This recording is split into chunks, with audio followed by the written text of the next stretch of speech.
Oi, gente. Meu nome é Carlos de Cássia Silva. Eu sou professor. Atualmente eu trabalho no CEPRO com as matérias de literatura, arte e espanhol. Sou também diretor do grupo Polichinelo, um grupo de teatro. E hoje a gente está aqui para bater um papinho sobre o livro O Sentimento do Mundo, de Carlos Drummond de Andrade, o terceiro livro dele, e que esse ano comemora seus 80 anos de sua primeira edição. Então a gente vai tentar conversar um pouquinho sobre como que é o que tem por trás desse livro, como que ele foi organizado, algumas coisas assim, nada de novo não, mas para a gente poder refletir um pouquinho sobre o trabalho deste livro, que é, sem dúvida nenhuma, um dos mais importantes da literatura brasileira em todos os tempos. E ele tem algumas características muito importantes, como, logo de cara, no primeiro poema que dá o nome do livro, né, Sentimento do Mundo, que é assim: tenho apenas duas mãos e o sentimento do mundo, mas estou cheio de escravos, minhas lembranças escorrem e o corpo transige na confluência do amor. Quando me levantar, o céu estará morto e saqueado, eu mesmo estarei morto. Morto o meu desejo, morto o pântano sem acordes. Os camaradas não me disseram que haveria uma guerra e era necessário trazer fogo e alimento. Sinto-me disperso, anterior às fronteiras. Humildemente vos peço que me perdoeis. Quando os corpos passarem, eu ficarei sozinho, desfiando a recordação do cineiro, da viúva e do microscopista, que habitam a barraca e não foram encontrados ao amanhecer. Este amanhecer, mais noite que a noite. Então, no próprio primeiro poema do livro, né, que é o posterior à chamada fase gauche. O que tem de importante nessa fase gauche, que quase todo mundo escuta falar, né? O famoso verso, vai Carlos, vai ser gauche na vida.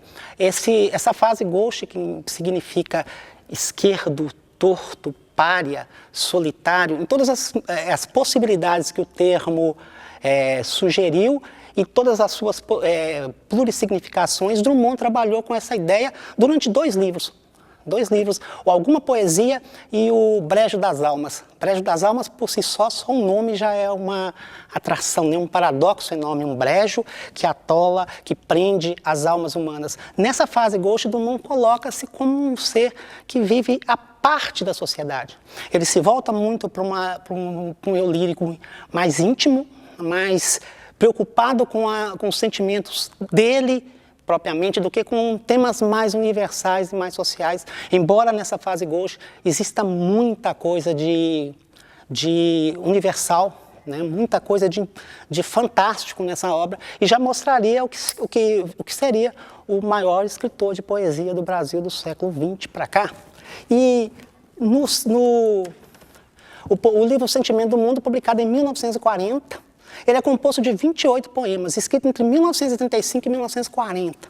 Então a gente tem uma noção de que nós teremos poemas aqui que antecipam todo o conflito da Segunda Guerra Mundial, todos os problemas que estão entre a Primeira Guerra e a Segunda, sem contar os conflitos que a gente tem no próprio Brasil, né, onde ele está vivendo, e até o ano de 1940, com a guerra já em andamento. Então, as perspectivas, o pessimismo, o que Drummond capta do universo e ele transfere para este livro, que é o sentimento do mundo. Como ele diz no começo dele, eu tenho apenas duas mãos e o sentimento do mundo. Nós vamos ter durante um livro inteiro, durante os 28 poemas, uma enxurrada de sentimentos, que desta vez, não mais gauche, não mais pária, mas como porta-voz de todos esses gauches do mundo, todos aqueles seres humanos que estão isolados, que estão sofrendo, que estão morrendo de medo, né? Olha como ele começa o poema se mostrando pequeno. Eu tenho apenas duas mãos e todo o sentimento do mundo, e no final ele coloca uma esperança. O amanhecer. Depois de uma noite, vai vir um novo dia, que é o amanhecer. O problema é que ele vê que o amanhecer é mais noite do que a própria noite. Então ele já começa a nos antecipar no primeiro poema do livro que alguns temas ele vai tratar. O tempo, a guerra, o medo, a metáfora da noite e a metáfora do amanhecer. O amanhecer que ora vai ser a aurora mesmo, outra hora será uma criança. Então Drummond vai trabalhar com essa ideia dentro de uma linguagem totalmente modernista, né? Drummond se a gente colocar dentro dos estilos de época, dentro das ideias naturais da história da literatura brasileira, ele é um poeta modernista. Seria o livro dele a primeira fase modernista, aquela que vem com a Semana de Arte Moderna. Aí todo mundo vai lembrar fácil disso no tempo de estudante, sempre se fala da Semana de Arte Moderna de 1922, mas quando ele publica em 1930 alguma poesia, há uma sacudida nesse cenário de uma literatura totalmente que não aceita o passado, que é cheio de folclore. Drummond já começa com uma linguagem muito dele e que vai servir, né, de alavanca para outros poetas também colocarem as ideias dele. Então, a primeira coisa importante da gente ver é que ele termina essa fase Gauche. Aqui a gente passa a ter um poeta, como eu tinha dito antes, que não está mais preocupado simplesmente em falar do que ele pensa, né? De sentimentos que talvez fossem pequenos agora. Não que os sentimentos individuais fossem pequenos, mas seriam pequenos agora, uma preocupação com ele sozinho, com o lado individual dele, quando o mundo está preparado para viver. E ele já sabe, né, que virá essa guerra. E como ele diz, os camaradas não me avisaram que havia uma guerra e era necessário trazer fogo e alimento. E ele já prevê que todas as pessoas vão morrer, que a morte será muito grande. Ele tem uma visão pessimista do mundo. Acredito que qualquer pessoa que estivesse nesse período e antenado com o que está acontecendo, não teria uma visão muito boa, uma visão otimista do mundo, né? Aí nós temos um contexto histórico, só para a gente lembrar. Ele vai preferir, como ele diz, né, ele vai no poema Mãos Dadas, ele vai falar: eu não serei o poeta de um mundo caduco, né, eu vou cantar o homem do presente, meu tempo é o presente. Então ele está voltado para esse presente, que não é o melhor presente de todos, né? Se é que algum dia a raça humana viveu um mar de rosas, não foi esse período entre 1935 e 1940 que a gente chamaria de mar de rosa. E ele fala, né, não serei o poeta de um mundo caduco, também não cantarei um mundo futuro, estou preso à vida e olho meus companheiros, né? Ele vai ser um poeta do presente e ele vai olhar tudo que está acontecendo. Aqui é que é a grande diferença do que foram os outros dois livros. A ideia de um artista que agora se assume para falar em nome de todas as pessoas do mundo, todos os homens do mundo. E aí, eu fui separando aqui para a gente tentar ver alguns poemas de acordo com temas, com focos deles. Então eu coloco alguns poemas que vão mostrar o poeta carregando o mundo, sentindo o peso do mundo.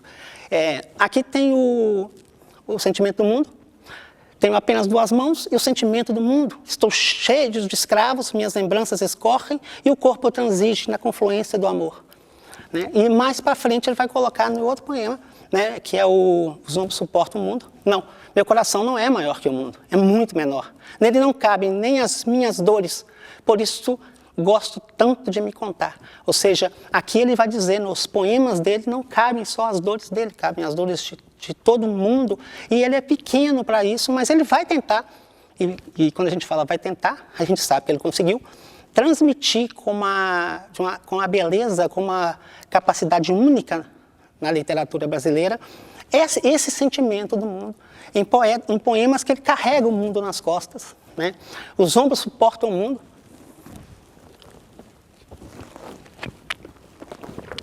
Os ombros suportam o mundo, em que ele diz, chega um tempo que não adianta mais dizer, ai meu Deus, né?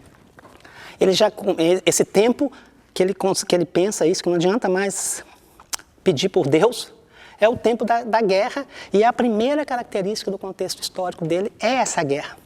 Essa guerra que assusta. Ainda estamos vivendo uma coisa curiosa, que é aqui no Brasil a ditadura Vargas, né? A ascensão na maioria dos poemas ele já prevê o nazismo e o fascismo. Tem uma coisa curiosa. Recentemente foi lançado, eu falo recentemente, mas não é tão recente assim, as cartas de Carlos Drummond de Andrade para Mário de Andrade, em que tem uma carta que eu acho muito curiosa, em que Mário de Andrade, conversando sobre política, os dois conversando sobre Vargas, quando Vargas está sendo candidato pela primeira vez, né?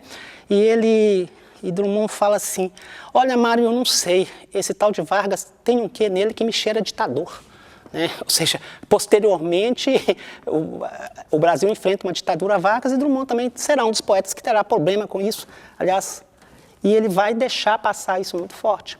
E aí no livro dele, nesse livro O Sentimento do Mundo, gente, nós vamos ter um paradoxo, né? Um contraste muito grande, que a gente tem que estabelecer uma lógica para entender. O que é difícil estabelecer uma lógica no paradoxo, que é, na verdade, a aproximação de duas ideias que são logicamente opostas. Mas quando a gente para ver e analisar dentro da poesia, isso flui de uma maneira muito gostosa. Talvez seja este o grande desafio de quem lê poema, ser capaz de interpretar a linguagem metafórica, a linguagem figurada. E ele tem assim, esse paradoxo o tempo inteiro nos poemas. A esperança de uma paz, a esperança de que os homens voltem a ser felizes. Por exemplo, tem uns poemas que ele retoma a vida anterior à guerra, como a lembrança do mundo antigo, que ele descreve a menina chamada Clara caminhando pelo parque. O próprio Confidência do Itabirana, em que ele lembra do nascimento dele aqui, de coisas que teoricamente seriam melhores do que uma guerra, e a realidade que ainda mostra que a humanidade sofre, e vai sofrer muito ainda, porque a maioria dos poemas, como eu volto a dizer, antecipam a guerra. Só alguns deles já são com a guerra acontecendo mesmo. Então a gente tem aí este paradoxo, a esperança de uma paz. Por exemplo, tem os poemas Criança Chorando no Berço, né? A ideia de que você pensa, agora vai ser, uma criança nasceu, uma criança começa a chorar, mas aí você percebe que essa criança está chorando sozinha no mundo, que ela está abandonada, que ela não tem solução, né? Os poemas que ele fala da noite, a noite sempre vem, e toda noite a gente tem uma esperança de que o amanhecer vai ser melhor. E acontece que o amanhecer é mais noite que a noite. Então, a gente tem um poeta muito pessimista mesmo, mas genial ao tempo inteiro. O tempo presente e o homem do presente. É um compromisso do livro com essa dor do homem, né, num período de incertezas. Um período que a gente chama de incerteza porque é um período que, pelo tanto de acontecimentos perigosos, né, bélicos que estão tomando conta do mundo, e ele faz com que o poeta tenha essa ideia. A preocupação com o homem presente, mas um homem que está vivendo uma incerteza, um homem que tem medo. Não é à toa que tem um poema que tem um nome muito, muito assustador, né? Assim, quando você olha de longe, você pode até não perceber, mas pensa no nome que te daria ser convidado para estar presente num congresso internacional do medo. Né? Você pensa assim, geralmente você pensa no congresso, você pensa em coisas agradáveis, você vai assistir um congresso internacional do medo, uma ideia de que o medo é universal. E aí que tem o detalhe, Drummond vai saber fazer isso de uma forma muito brilhante. Ele sai do provinciano, ele sai de dois lugares, né? Minas Gerais. Tem poemas que abordam a vida em Minas Gerais, outros no Rio de Janeiro. Mas está tratando de um tema de uma dor, de um medo, de um sofrimento que é do mundo. Por isso não chama sentimento do Brasil, é sentimento do mundo. É um livro que vai pegar toda essa dor, essa universalidade que a gente tem. No poema Mundo Grande, que é um dos poemas, talvez um dos mais conhecidos dele, né? Que ele mais ou menos a gente pode pegar nesse poema uma ideia de que ele pede um certo desculpa pelo tempo em que ele não foi esse porta-voz do mundo, em que ele diz, outrora escutei os anjos, as sonatas, os poemas, as confissões poéticas, nunca escutei a voz de gente. Na verdade, eu sou pobre.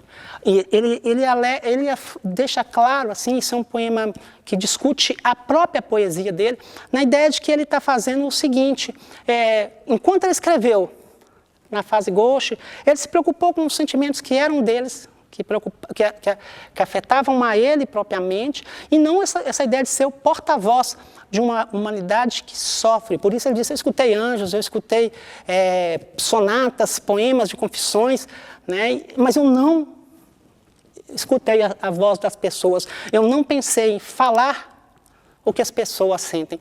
E aí ele diz, agora eu tenho duas mãos e o sentimento do mundo, e ele vai fazer isso. Outro poema que também mostra o homem, ele carregando o mundo, né? É La Possession du Monde, traduzido do francês, a possessão do mundo, em que ele vai mostrar um mundo em que totalmente voltado, de cabeça para baixo, um mundo assustador. E ele parte, como eu disse, do prosaico, do que seria provinciano. Olha, os homens céleres visitam a cidade, obrigatórios exaltam a paisagem.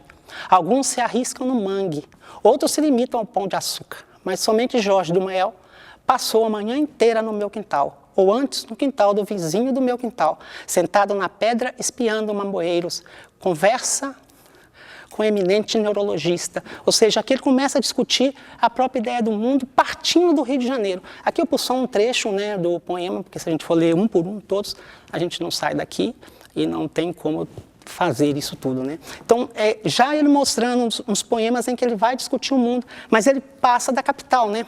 É bom lembrar que o Rio de Janeiro é a capital do Brasil nesse período. Uma parte importante que a gente tem na literatura da modernista é discutir demais a metalinguagem. O que seria isso? São os poemas de teor metalinguístico, são aqueles que têm como objetivo. O grande tema do poema é a importância de fazer poesia. Como é que se constrói a própria poesia? É a poesia falando dela mesma. E aí ele tem algumas ideias que são inovadoras. Hoje já são assim muito aceitas, mas na época ainda não eram tão aceitas assim. Um poeta que vê um rumo para a poesia e questiona seu próprio fazer poético. Aqui nós vamos ter uma série de poemas em que ele vai discutir isso, o próprio fazer poético, o que eu tinha que fazer, o que eu estou fazendo e como deveria ser o meu papel de poeta, né? Então, a primeira coisa é o poeta dentro do modernismo. Aí aqui é uma parte mais didáticazinha um pouquinho, né?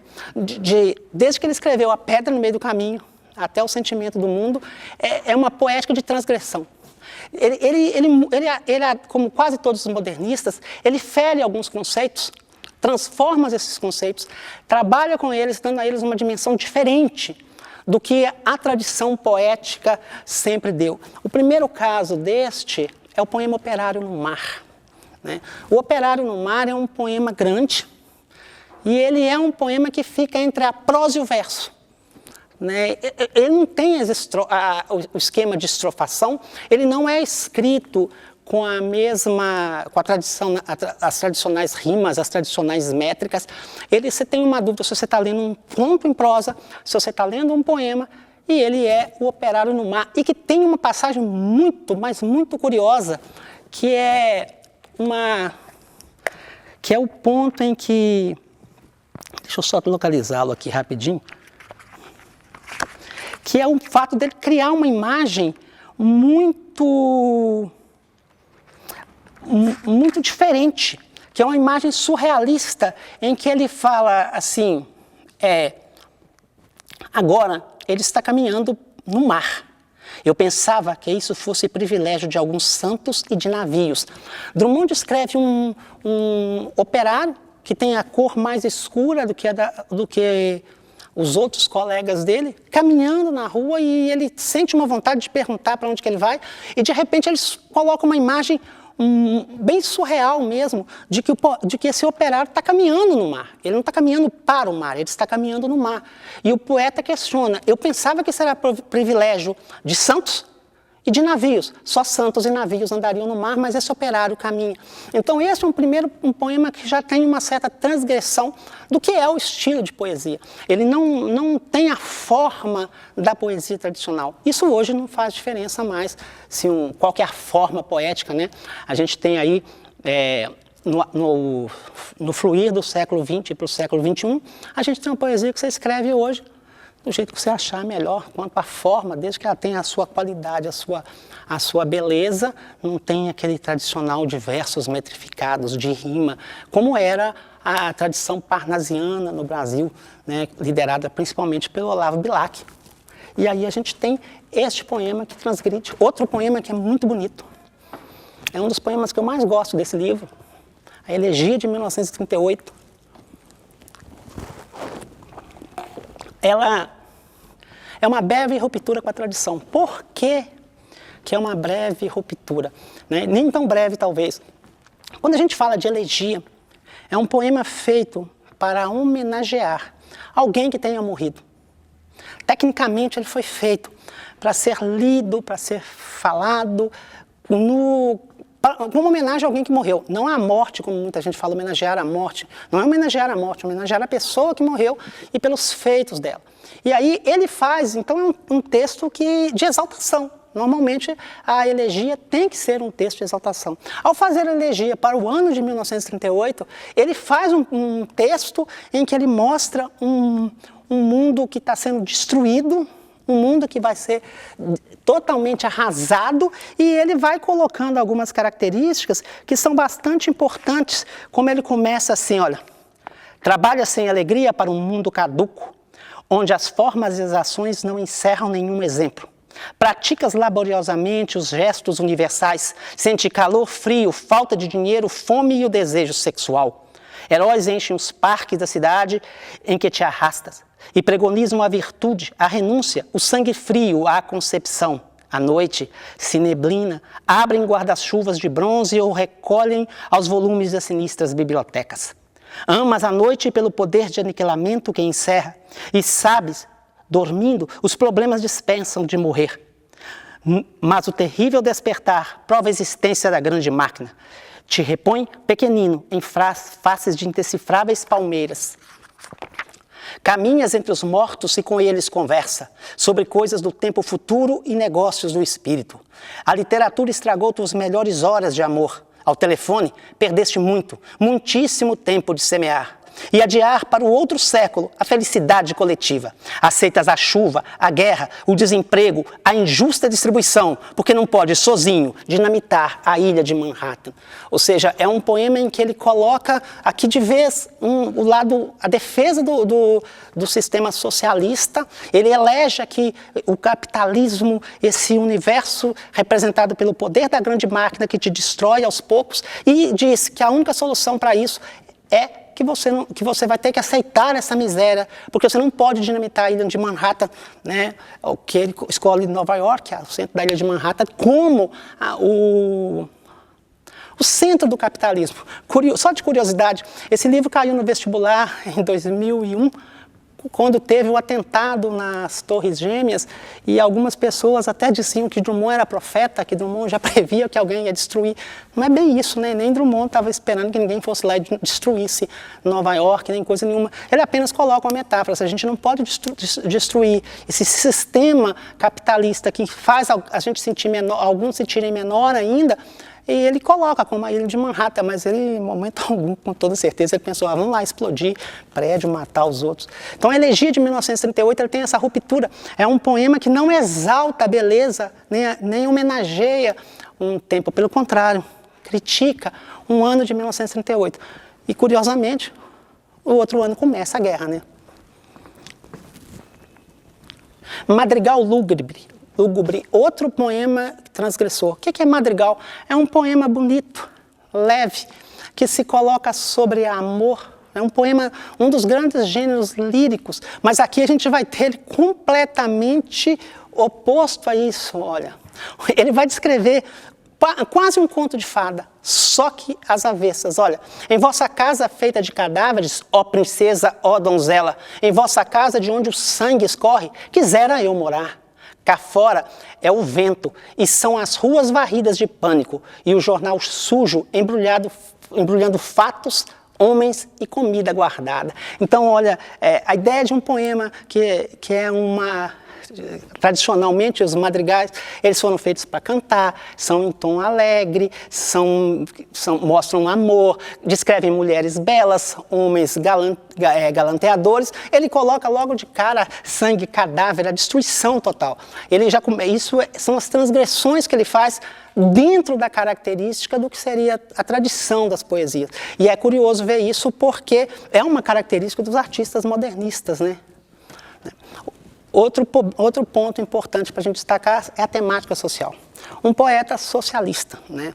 Neste período, Drummond se coloca mesmo como um artista de esquerda, de um artista que separa, né, que a burguesia, que faz com que os homens de classes sociais menos favorecidas sofram, aumentam esse sofrimento, né? Discute ainda as questões dessa ideia de raça, que nós estamos falando de fascismo, de nazismo e tudo mais, e ele tem alguns poemas que são tratados com isso. O próprio Elegia de 38, que eu acabei de ler, que ele fala da destruição da grande máquina.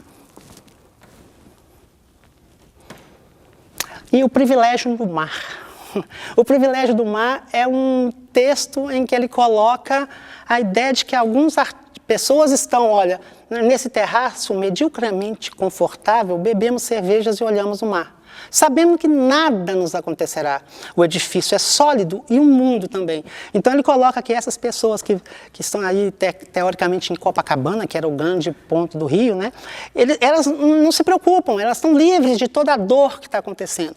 Então, porque elas são da classe social rica, elas não estão preocupadas com a guerra, ignoram o sofrimento dos outros e, olha, estão no terraço. Eles não estão na praia, eles estão no terraço, eles estão num ponto mais alto e eles estão acima de qualquer problema que esteja acontecendo. E mediocremente confortável. Ele já põe essa ironia, esse ataque. O Privilégio do Mar é um poema irônico. Drummond foi um poeta irônico, né? Alguns artistas da literatura brasileira foram mestres na ironia, né? Lima Barreto, começar pela ordem, Gregório de Matos, Lima Barreto, Machado de Assis, Mário Quintana, Drummond, esses artistas foram especialistas na ironia. E olha, a gente passa por um texto que a gente não percebe o grau de ironia como este aqui. É outro poema muito lindo, ele aqui está inteirinho, tá, gente? Os Inocentes do Leblon. Leblon, o bairro do Rio de Janeiro. Os inocentes do Leblon não viram o navio entrar. Trouxe bailarina, trouxe imigrantes, trouxe uma grama de rádio. Os inocentes, definitivamente inocentes, tudo ignoram. Mas a areia é quente, há um óleo suave que eles passam nas costas e esquecem. Aqui ele coloca a ideia de que as pessoas que estão lá no Leblon festejando, satisfeitos, ignoram que o navio está chegando. Mas que navio é esse? É um navio de guerra, que a guerra vai chegar e vai afetar. Graças a Deus aqui a gente não tomou invasão na guerra, né? Mas a ideia dele colocar os inocentes do Leblon é aquelas pessoas que simplesmente não percebem o que está acontecendo, porque para elas não são importantes. E olha que ele coloca sempre a questão de que essa inocência, esse descompromisso com a realidade é da classe socialmente mais favorecida e não daqueles operários, daqueles trabalhadores, do homem comum, né? Aí a gente tem um próximo ponto, gente, que eu acho divertido de falar, é a metáfora da noite, né? Essa ideia de noite, de treva, ela vem desde a Idade Média como algo assustador, algo... Se for discutir isso dentro da ótica filosófica, a gente vai para um caminho muito grande que não é o objetivo nosso aqui. Mas Drummond transforma a noite em perigo. É a noite que conduz o medo, é a noite que faz com que os homens saibam que o amanhã pode não acontecer. Então, essa noite ela vai ser mostrada em vários poemas. O primeiro dele é o Morro da Babilônia, né? À noite do morro descem vozes que criam terror. Terror urbano. 50% de cinema e o resto que veio de Luanda ou se perdeu na língua geral. Quando houve revolução, os soldados se espalharam no morro. O quartel pegou fogo, eles não voltaram. Alguns chumbados morreram. O morro ficou mais encantado. Mas as vozes do morro não são propriamente lúgubres. Há mesmo um cavaquinho bem afinado que domina os ruídos da pedra e da folhagem e desce até nós, modesto e criativo, como a gentileza de um morro, né? Aqui detalhe, gente, eu mantive o trema nos 50 porque o poema, quando foi escrito, ainda se usava o trema, né? Então a gente tem aqui o Morro da Babilônia, que é um morro do Rio de Janeiro.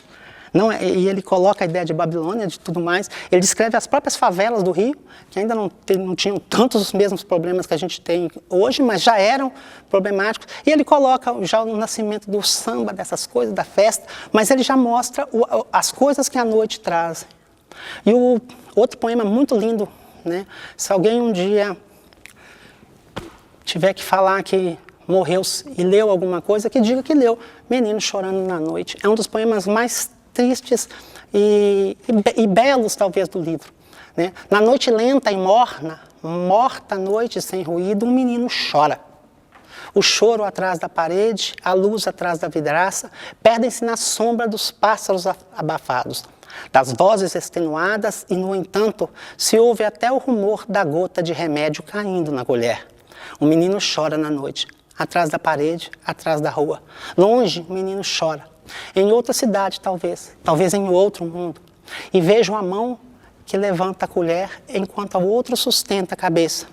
E vejo o fio oleoso que escorre pelo queixo do menino, escorre pela rua, escorre pela cidade. Um fio apenas, e não há mais ninguém no mundo. É a ideia de um menino doente, de uma mãe dando ele um remédio, de uma solidão, uma falta de esperança total. Com o final, não há mais ninguém no mundo. Aqui a gente tem duas metáforas que ele usa de esperança. A gente sempre... É uma metáfora até simples de entender. Toda criança é uma esperança de um futuro melhor. Cada vez que você vê um menino, você tem uma sensação. Esse pode ser um adulto que vai resolver alguma coisa de boa para a humanidade. E à noite, que ele mantém, volto a dizer, comentei isso antes, é a ideia de que ela é a esperança de um amanhecer. Junta-se os dois, o menino chora. E é só esperar a hora que o menino também não vai ter um amanhecer. Nem a noite trará um novo dia, e nem o menino terá uma esperança. O menino doente, tomando um remédio, e ele está sozinho pelo mundo. E isso é. Outro poema também que fala da noite, a noite dissolve os homens. Imagine essa ideia de uma noite derretendo, dissolvendo os seres humanos. A noite chegou. Que noite! Já não enxergo meus irmãos, e nem tampouco os rumores que outrora me perturbavam. A noite desceu. Nas casas, nas ruas onde se combate, nos campos desfalecidos, a noite espalhou o medo e a total incompreensão. A noite caiu, tremenda, sem esperança. Os suspiros acusam a presença negra que paralisa os guerreiros. Aí o poema é maior, então aqui eu cortei. E na segunda parte ele coloca a antítese da noite, que é a aurora. Aurora, entretanto eu te diviso, ainda tímida, inexperiente das luzes que vai acender. E dos bens que repartirás com todos os homens, sob o úmido véu das raivas, queixas e humilhações, adivinho-te que sobes, vapor róseo, expulsando a treva noturna. Então ele espera que a aurora chegue para espantar essa noite de medo que dissolve os homens. Mas se você observar, as ideias que estão envolvidas na aurora, que é o amanhecer, ainda são ideias de raiva, de humilhação, de dor, e que ele tem essa esperança. Olha que, como eu disse no começo, Drummond coloca nesse livro uma ideia de, ao mesmo tempo, uma esperança de uma paz, de uma vida melhor, com a quase certeza de que isso não vai acontecer, que isso não iria ser a verdade do homem do início do século XX. Aqui algumas referências de todas as artes que Drummond gostou e que ele quis homenagear neste poema, quis usar neste livro. E é claro, né, gente, nós estamos falando de artistas do período que ele está vivendo. Então aqui não vai ter nenhuma referência aos artistas fora desse período. A primeira relação é ele e a música, né? O Bolero de Ravel. Gente, talvez seja o poema mais técnico do livro. Eu falo de técnica de trabalho de linguagem, trabalho de montagem. O poema, ele é muito legal. Eu até não fiz porque o tempo não é grande. Se você escutar a música Bolero de Ravel, lendo esse poema, você vai perceber como que a música, ela bate com o poema, e o poema bate com ela, porque a música foi feita, o poema foi feito depois. Olha, uma ideia de repetição, de imagens que vão voltando. Olha, a alma ativa obcecada enrola-se infinitamente numa espiral de desejo e melancolia, infinitamente. As mãos não tocam jamais o áureo objeto, esquivam do lação esmaecente. Esse ritmo que ele faz é o ritmo da música. Claro, a música Bolero de Ravel é muito maior que o poema, né? E os tambores, que é uma parte importante da música. O que tem de curioso na música Bolero de Ravel? É o fato de ter na música, o Ravel ele coloca vários tipos de música diferentes, vários ritmos, vários instrumentos musicais, que também é uma transgressão ao que foi feito da música, com a música mundial no período modernista, né? Ravel é um artista do início do século XX, dizendo, é um dos mais técnicos em a técnica apurada daquele que é o maior poeta da língua portuguesa. Noturno na janela do apartamento. Noturno é um tipo de música também. Aqui, claro, cabe também a questão da noite de novo. O noturno é um tipo de poema feito geralmente de poema de música, feito para ser tocado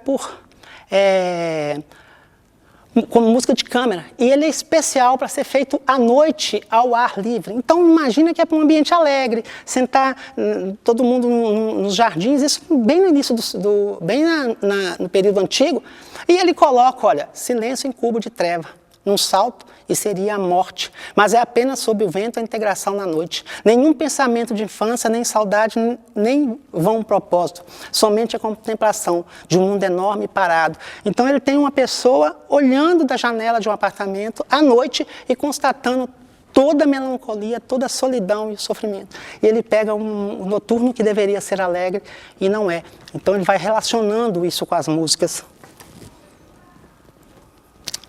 O cinema como metáfora da indecisão.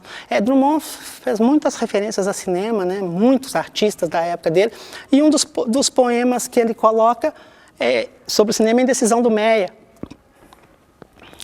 Tem os dois cinemas, um ao pé do outro, por que não se afastam?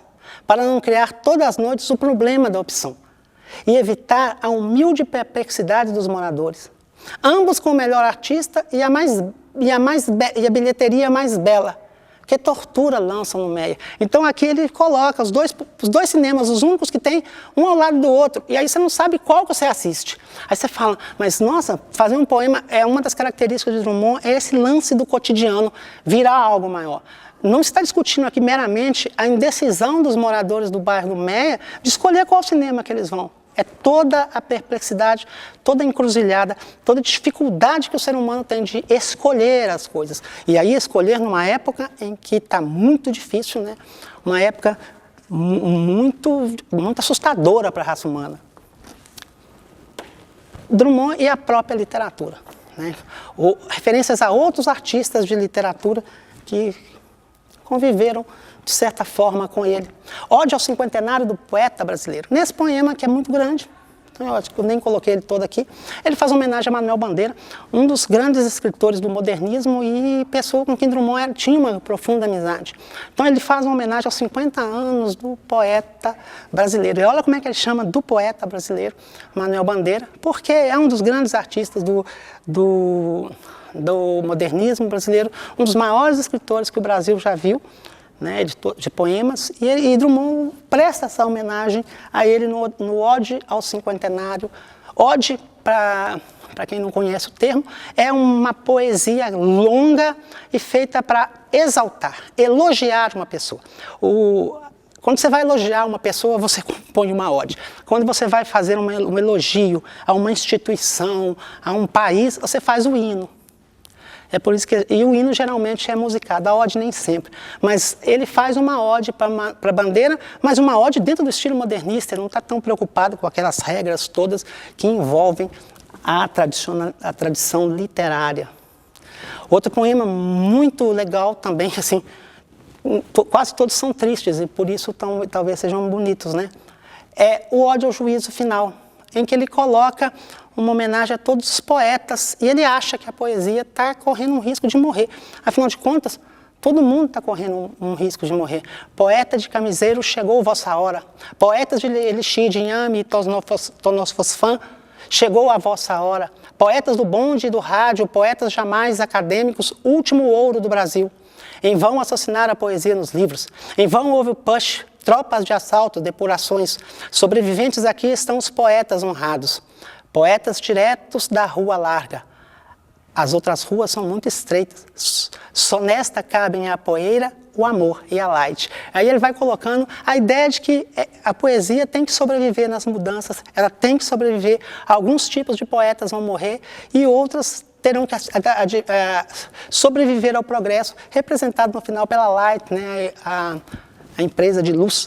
Então Drummond discute dentro do livro a própria literatura, as próprias artes, o terror e a esperança, né? Eu já comentei isso mais anteriormente, mas torno repetir aqui.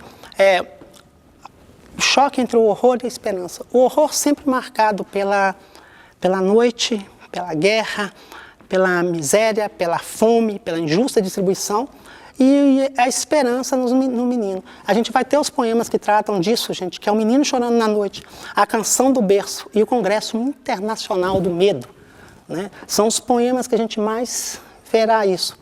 Outro ponto que Drummond discute fortemente é o tempo. O tempo que passa e que não passa, o tempo em que a gente tem essa ideia de para onde estamos indo. Primeiro, a lembrança do mundo antigo. É um poema em que ele descreve uma mulher chamada Clara, uma garota chamada Clara, que passeia por um jardim, que caminha e lembrando de como era a felicidade, mas ela sabe que o amanhã não virá para ela, que o mundo vai mudar. É muito pessimista, né?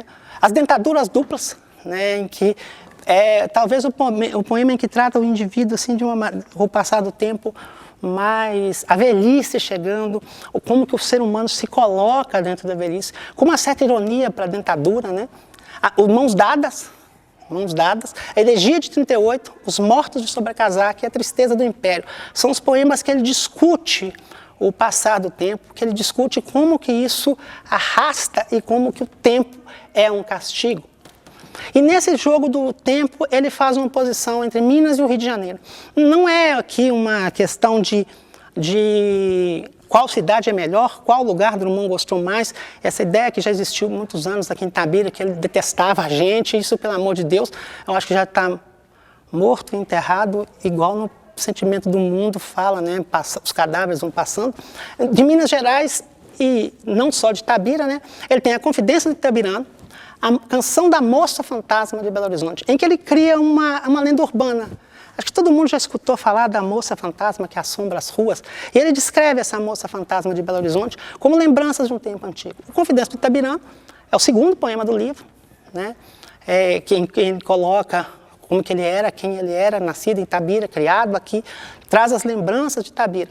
Do lado do rio ele tem o Morro da Babilônia, Os Inocentes do Leblon, A Indecisão do Meyer, que são os que eu já trabalhei, a La Possession del Monde e A Revelação do Subúrbio. Por que eu coloquei ele de cor diferente? Porque nele é quando eu estou voltando para Minas, ele vai passando pelo subúrbio e vendo. Então é como se ele fosse o poema que mostra o caminho. Embora não estejam na ordem, eles não estão nessa mesma ordem, eles aparecem em ordens diferentes no livro, né?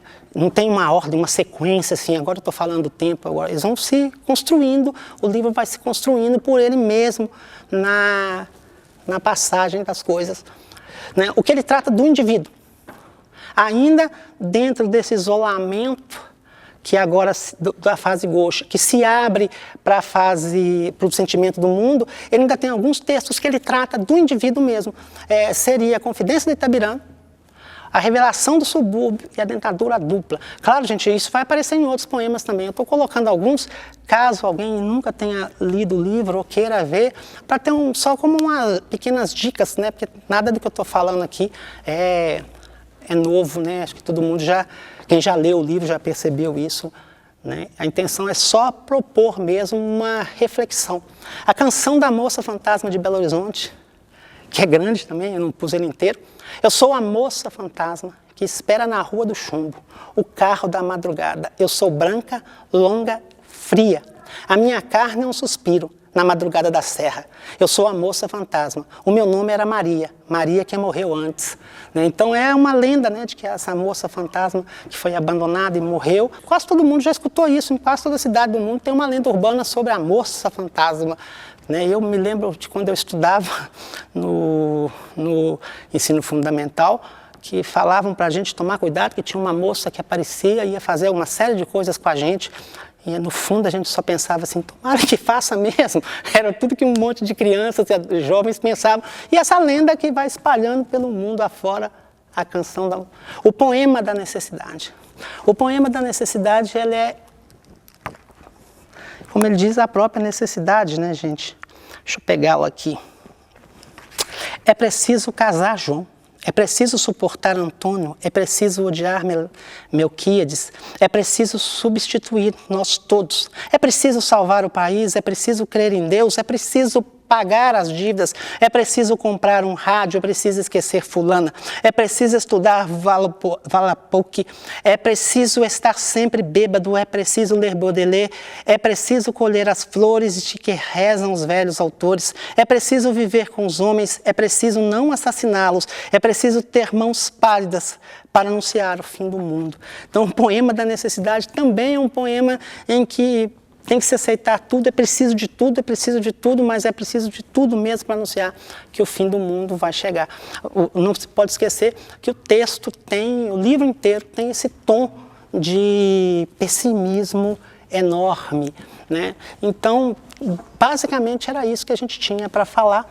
E eu queria agradecer ao pessoal da Fundação pelo convite, pessoal que tudo mais, espero ter ajudado.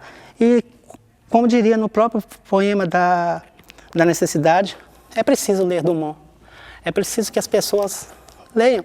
Ele deixou uma mensagem muito bonita, uma técnica muito boa de se ler, de se escrever. Eu espero ter ajudado as pessoas que nunca leram o livro, que queiram ler. E é isso. Obrigado.